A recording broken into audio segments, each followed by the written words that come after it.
Chapter 7 Learning Curve 8 days later. BB was turning out to be a much larger handful than Eventide had ever anticipated, and taking care of him presented quite the learning curve. The tiny fella almost always needed attention, be it to keep him from falling off of something, keep him from chewing on something he really shouldn't, or try and figure out what was wrong whenever he began crying, which was a very frequent occurrence. BB's cries were remarkably loud and human-like, aside from the fact that they were two-toned. All Eventide could do in those situations was hold BB close to his chest and try to calm him down. It was the worst at night. Eventide had to start keeping BB in his room when sleeping just to make sure he could react fast enough whenever BB acted up. He would just cry and cry without any provocation, eventually tiring himself back to sleep in Eventide's arms. There was also the matter of trying to figure out just what it was that BB ate. In the 8 days since he had hatched, the grub hadn't had a single bite of food.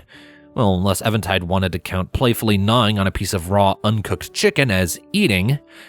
It really didn't count, though, as none of the meat wound up actually being swallowed.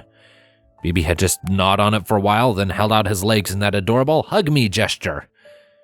But despite a lack of physical ingestion, Eventide knew that BB was getting sustenance somehow.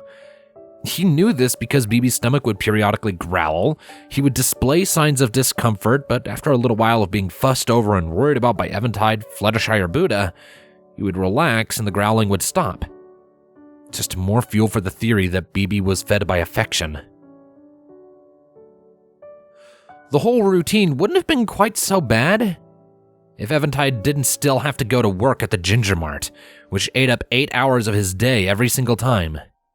He found that he never hesitated to clock out and jog home the moment his shift was ended to check in and take over for Fluttershy, who, true to her word, had been coming by every day she could to help Eventide take care of BB, usually by taking over for him while he was off at work, if she was able.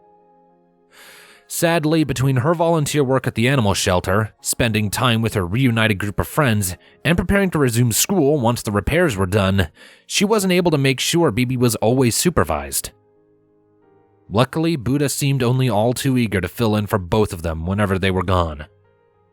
Eventide had come to understand that the Golden Retriever kept BB out of trouble when they were alone, typically by picking him up and keeping him with her on the chair, cleaning him off and standing guard over him like a mama wolf.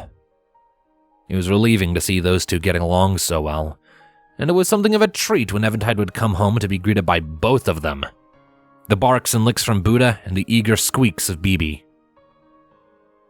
That was an event he was to look forward to later on that day, standing next to one of the checkout aisles at the Ginger Mart, bagging the groceries of the latest customer while Clean Sweep ran their stuff over the scanner. It was a pretty calm day, all things considered, with only a few people actually in the fairly sizable store at the moment. He'd been here for a good few hours now, just going about his usual tasks, bagging, shelving, stocking, and answering questions. The usual. Soon enough, the customer had their goods all paid for and bagged, heading for the exit and leaving Eventide and Sweep alone. The latter man looked over at Eventide with a raised eyebrow, studying him. This passive examination did not go unnoticed, and Eventide looked back at Clean Sweep questioningly. What is it, something on my face?" he asked while lightly tapping his own chin and cheek to emphasize his point, making the other man chuckle. "No, not really," Sweep denied before pausing, his face twisting with thought. Okay, I lie," he corrected himself with an absent shrug. He then pointed at Eventide's face. "Yeah, there's something on your face, kinda. You're tired." Eventide conceded the point without even a fight. "Yeah, I am exhausted. Thanks for noticing, bub," he replied snarkily, eliciting a snort from Sweep. "You're usually pretty perky looking, even if you're lacking something in the enthusiasm department," he pressed, leaning against the counter a little bit. "Everything okay? I know CHS kinda blew up across the street. Everything alright with that?" Eventide nodded, looking around a little to make sure there weren't any more customers on the way. Yeah, more or less. None of the debris hit my ass or anything, and the repair guys usually don't work when I'm asleep. Sweep shrugged slightly. Alrighty, just making sure. With those words, the conversation was closed for the time being. A few more customers came by and business went back to usual for the next while. As they worked, Eventide periodically glanced over at the big clock that hung over the back wall of the store. 40 more minutes until he got to go home. Another pair of customers came in, and after a few minutes of wandering aimlessly around, one of them, a girl, no older than 13 or 14 with tannish skin and a well-combed head of light brown hair, came up to Eventide and Sweep. Excuse me, she called out to get their attention, her voice carrying a thick accent. Sweep looked up and answered without hesitating. Yes, miss? What can I help you with? He asked with practiced friendliness and a cheerful smile. The girl idly glanced back at the rest of the store. Do you happen to have a pet supply section? Things for dogs and stuff? I need a new toy for my puppy. This time it was Eventide who answered, cutting Sweep off. Yes, actually. It's just over there, aisle 2. We have stuff for cats, dogs, even a few bird cages, he explained quickly. A small grin grew on his face when he saw the girl's face brighten up significantly. She beamed at his answer and gave a happy smile. Thank you, mister. With that, she turned and ran off, leaving the two alone again. Sweep gave Eventide another curious look, one which he chose to ignore. After a few moments, Eventide looked at the clock again. 30 minutes. All of a sudden, his phone began vibrating in his pocket. Thankful for the lack of customer traffic, Eventide pulled it out to have a look at who was calling him. His brow furrowed with confusion and concern when he saw that it was Fluttershy calling him. Fluttershy? She's at my house right now. Is something wrong? He thought before glancing up at Sweep with an apologetic smile. Hey, can you hold this down for a sec? I gotta take this. Sure thing, man. Take your time. Clean Sweep assured with a friendly nod. That done, Eventide stepped away from the counter and answered the phone. Hello? Eventide, something's wrong with BB. I think he's in pain. Fluttershy's voice came through from the other side all at once, shaking and full of worry. Eventide blinked and came to a complete stop. He felt his heart go cold at her words. Licking his lips, he leaned his hand against the wall and tried to formulate a response. I'm sorry, what? He asked, not quite sure he had heard her right. Now that he was really listening, he could hear her breathing. She was shaking and sounded scared. He's curled up on your bed, twitching and whimpering. I've tried all the tricks we figured out with him, but nothing's working. I thought I saw cracks on his back, but he's hissing and biting at me whenever I get close enough to look. With his heart rate accelerating, Eventide turned to Clean Sweep with his eyes wide open. He briefly lowered the phone and called out, Sweep, I gotta run! Personal emergency!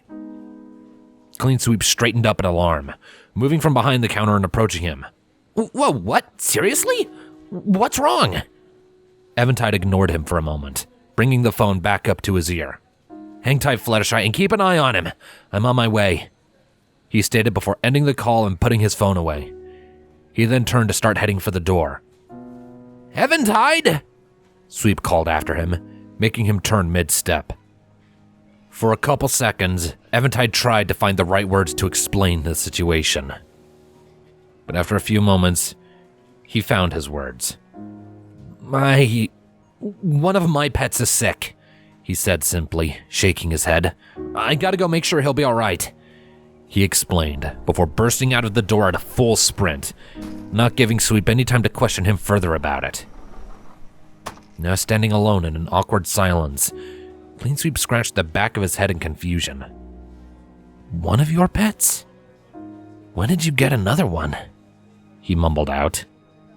He heard someone clearing their throat and turned around to see there was a new customer waiting for him by the checkout counter. Grimacing, he shot one last glance out the door after Eventide, then reluctantly went back to his post behind the counter. His fingers were now nervously tapping against whatever they rested on as he helped the customer with their groceries.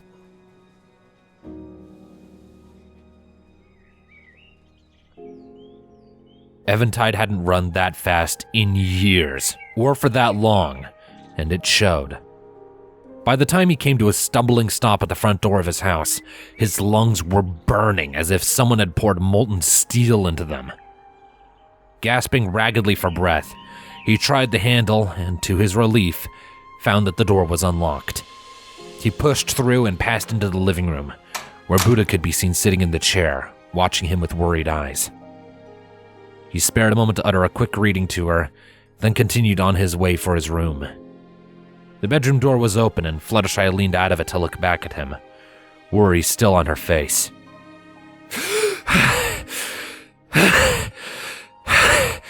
How is he? Eventide asked immediately between his pants, coming to a stop by the door. He bent over and rested his hands on his knees, still struggling to catch his breath. Fluttershy glanced back into the room in concern while waiting for him to steady himself. Once he managed to get some breath back, and his gasps quieted down, he began to hear BB's high-pitched whimpers from out there in the hall. Slowly, he stood upright and made his way into the room, Fluttershy stepping aside to give him some space. His eyes went wide at what they saw. BB was, as Fluttershy had said, curled on the bed, whimpering in pain. All along his white back was a gigantic, gaping crack, his skin splitting apart to reveal something underneath. It was a hard, dark blue surface, made of the same material as BB's dark face. A face that was currently contorted in an endless grimace of discomfort and pain, his legs twitching sporadically while curled up against his chest. He isn't letting me get close, Fluttershy said softly, looking on helplessly. I don't know what to do. It looks like he's shedding his skin like a snake or a lobster or something, but I don't know for sure. It might be natural. Eventide grimaced before gingerly approaching the bed, careful not to make too much noise. BB's glowing blue eyes shifted to look at him, and he could see there were tears running down the bug's cheeks. As he drew closer, BB hissed at him, his forked tongue flicking out and writhing in the air. Eventide stopped and very slowly lifted his hands in a disarming gesture.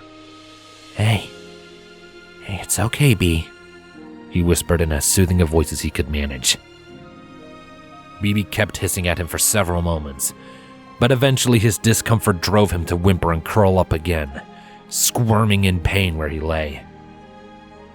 Eventide took this chance to inch closer, managing to lower himself onto his knees by the edge and reach out for BB when he was finally noticed again. BB, like before, began hissing at him and bared his fangs, making Eventide hesitate. It's just me, B, he assured before very gently easing his hands closer. It's just me. It's just me. I want to help. In the doorway, Fluttershy was holding her breath with a hand clutched to her chest. Inch by inch, Eventide's hands drew closer to BB while he whispered reassurances to the squirming grub. His words and slow movements seemed to be enough to prove to BB that he wasn't being attacked, and he allowed Eventide to slowly pull him closer to the edge of the bed, despite his hisses and whines of protest and pain. Fluttershy took this as her cue to approach, making sure to keep her movements slow and smooth so as to not upset the only barely pacified BB.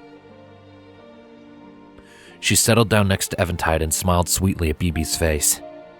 You're gonna be okay, little guy, she cooed, drawing BB's attention. He twisted his head back and forth, whimpering in yet more discomfort. It was then that Fluttershy noticed something. His skin is loose. So he is shedding? Or molting or something like that? Eventide asked, looking at the gaping split in BB's back. He saw something twitching under the pale white skin, making his eyes narrow with curiosity. Fluttershy nodded, her expression turning into one of deep sympathy. I think so. But something must have gone wrong. These processes don't usually cause pain for the creature performing them, I don't think. Not in any animals I know of, at least. Eventide glanced at Fluttershy, then at the twitching movement under BB's skin. He slowly reached towards the edge of the crack, curious to see if he could help the process along. When his fingers touched the skin, BB suddenly jerked and wailed out in pain, making him retract his hand immediately. When he saw Fluttershy's questioning gaze, he elaborated. Something's moving under his skin, on his back. Right here. He pointed, and Fluttershy looked. Maybe something got caught in his old skin, making it so he can't get out? Fluttershy eyed the twitching for several seconds before nodding. It might be? Before they could speculate any further, there was a bone-chilling crunch as the white skin split open even further, some of it sliding down BB's left side to reveal more black chitin. As it fell away, a single transparent blue wing with small holes in its filmy surface sprang up and began to buzz wildly in the air, sending a few drops of some indistinct fluid to splatter across their faces. Fluttershy fell back onto her rear, letting out a squeak of alarm and disgust, while Eventide just gasped and wiped the back of his wrist over his face to remove some of the odd-smelling liquid. Once he opened his eyes again, he noticed that some of BB's discomfort had faded away, though he was still squirming and groaning in pain.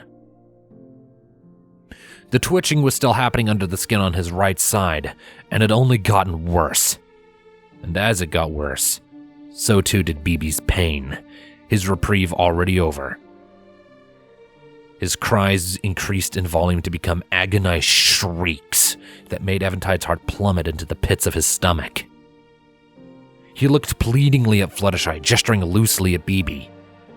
I think his other wing is stuck, he said, looking down at the crying creature. Can you hold him still? Maybe I can get it free. Fluttershy's eyes widened some more, moving back to her previous kneeling position. Are you sure? We don't know his anatomy. What if you hurt him? This might be normal. Eventide's own expression hardened, and he pointed at BB's pained facial expression. No, it's not. Pain like this is not normal. And if it is, then normal can shove off. Fluttershy gulped, but nodded. She looked down at BB, took a deep breath, and gingerly reached her hands down to hold him still. He hissed and squealed in protest from her touch, but her gentle voice soothing him and the feather-light touch of her fingers was enough to keep him from biting, at least. Eventide took this chance to very carefully lift up the shedding skin with the tips of his fingers. He heard BB wail even louder and cringed inwardly with guilt.